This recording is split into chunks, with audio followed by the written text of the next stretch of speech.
বস্ত্ৰনগৰী শুৱালকুছিত ৰাজহুৱা শ্মশানৰ আধাৰশিলা স্থাপন।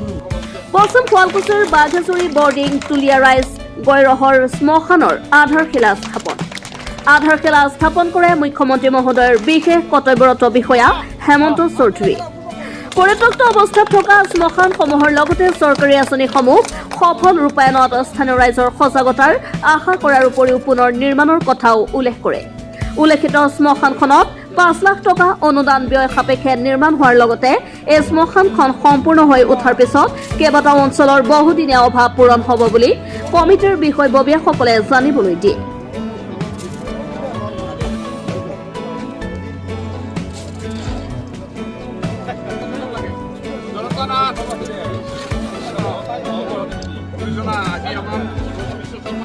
উদ্যোগত ইয়াতে এটা ৰাজহুৱা শ্মশানৰ বাবে বহুদিনৰ পৰা তেওঁলোকে পৰ্যাপ্ত অৱস্থাত হৈ থকা দেখা যায়। এই উপলক্ষে আপুনি কি ক'ব? মই ইতিমধ্যে জনাইছোৱে যে চৰকাৰে আঁচনিসমূহ নিৰ্মাণ কৰি দিয়ে, কিন্তু চৰকাৰী আঁচনিসমূহ নিৰ্মাণ হোৱাৰ পিছত তাৰ ৰক্ষণাবেক্ষণৰ দায়িত্ব থাকে ৰাইজৰ। গতিকে ৰাইজ আগবাঢ়ি আহি সেই অনুষ্ঠান প্ৰতিষ্ঠানটো সুন্দৰভাৱে ৰক্ষণাবেক্ষণ কৰিব লাগে। বহু ক্ষেত্ৰত ৰাইজে সুন্দৰভাৱে ৰক্ষণাবেক্ষণ কৰে আৰু বহু ক্ষেত্ৰত আমি দেখা পাওঁ যে অনুষ্ঠানটো নিৰ্মাণ হোৱাৰ পিছত পৰিত্যক্ত হৈ যায়। এই ক্ষেত্ৰত আমি ৰাইজৰ সজাগতা আশা কৰিছো। ৰাইজৰ সহায় সহযোগ বা সজাগতাহে এনেকুৱা প্ৰব্লেমসমূহৰ পৰা মুক্ত কৰিব পাৰিব। আৰু এইবিলাকৰ পৰা আহি কৰিছে নেকি, যি তিনিটা মানে শ্মশান পৰি আছে মানে পৰ্যাপ্ত অৱস্থা আছে, তেওঁলোকৰ পৰা আহি কৰিব সেইকেইটা পৰ্যায়ক্ৰমে আমি পুনৰ নিৰ্মাণৰ কাৰণে ব্যৱস্থা গ্ৰহণ কৰিম। আপোনালোকৰ এই আঁচনিটোৰ বিষয়ে কম জনাওক। হয়, নমস্কাৰ। আমি বাঘেশ্বৰী বৰ্ডিং তুলীয়া ৰাইজৰ গৈৰহত আজি আমাৰ বহুদিনীয়া এটা আশা পূৰণৰ আজি আৰম্ভণি কৰা হ'ল।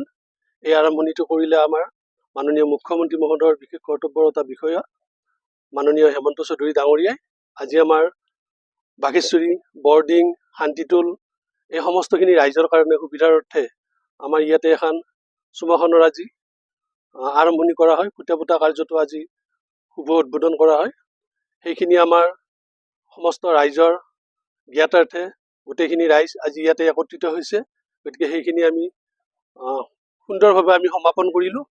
আৰু লগতে এই যিটো আমাৰ আঁচনি, এই আঁচনিটো আমাৰ ৫ লাখ টকা আছিলে। আৰু লগতে ইয়াতে পঞ্চায়তৰ আণ্ডাৰত আমি এনৰেগা আঁচনিৰ অধীনত আমি মাটি তোলা কাৰ্যখিনি ইতিমধ্যে গোটেইখিনি হৈ গৈছে। সেইটো এক্সট্ৰা আমাৰ। আৰু খুব কম দিনৰ ভিতৰত আমাৰ এই বাকী যিখিনি কাম আছে সেই কামখিনি ইতিমধ্যে চৌধুৰীয়ে আমাক গোটেইখিনি ইনষ্ট্ৰাকশ্যন দিলে।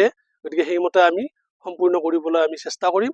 গতিকে এই সুযোগতে আমি মাননীয় মুখ্যমন্ত্ৰী মহোদয় আৰু লগতে তেখেতৰ OSD শ্ৰদ্ধাৰ হেমন্ত চৌধুৰী ডাঙৰীয়াক আমি বাঘেশ্বৰী বৰ্ডিং তুলীয়া ৰাইজ গৈৰহৰ পৰা ধন্যবাদ আৰু কৃতজ্ঞতা জ্ঞাপন কৰিছোঁ। শুৱালকুছিত বহুকেইখন শ্মশানৰ আঁচনি দিয়া হৈছিল আগত, হয়। কিন্তু তাৰ এই পৰিৱৰ্তে দুখনহে ভালকে চলি থকা বুলি গম পোৱা যায়। হয়। সেই ক্ষেত্ৰত আপোনালোকে কেনেকুৱা? হয়, আমি ইতিমধ্যে গম পাইছোঁ যে ইয়াতে কেইবাখনো শ্মশান ইতিমধ্যে মানে আধৰুৱা হৈ গৈছে। গতিকে সেইটো খুব দুখজনক কথা। তেনেকুৱা হ'ব নালাগে। কিন্তু আমাৰ বিশ্বাস আছে আমি বাঘেশ্বৰী বৰ্ডিং তুলীয়া ৰাইজ গৈৰহ আমি সমস্ত ৰাইজ আমি একত্ৰিত হৈছোঁ। আৰু এই কামটো আমি যিমান সোনকালে পাৰি আমি সম্পূৰ্ণ কৰিবৰ কাৰণে আমি চেষ্টা কৰিম।